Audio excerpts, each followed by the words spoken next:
আসসালামু আলাইকুম এভরিওয়ান, সবাই কেমন আছেন? আশা করি ভালো আছেন। আলহামদুলিল্লাহ, আপনাদের দোয়ায় আমিও ভালো আছি। আজকের টপিক হচ্ছে তুমি শরতের একটি বিকেল। সূর্যটা আস্তে আস্তে ঢলে পড়ছে পশ্চিম দিগন্তে, আকাশ জুড়ে সাদা মেঘের ভেলায়। ঝিরিঝিরি মুষল মন্দ বইছে বাতাস, চারিদিকে শিউলি, শেফালি, কামিনী, হাসনা, হেনার মাতালো করা গন্ধ।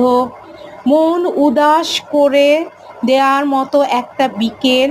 আনমনা সেই বিকেলে আমি বেরিয়ে পড়েছিলাম শরতের সৌন্দর্য দেখার বাসনায় একটি অতি চেনা নদীর তীরে।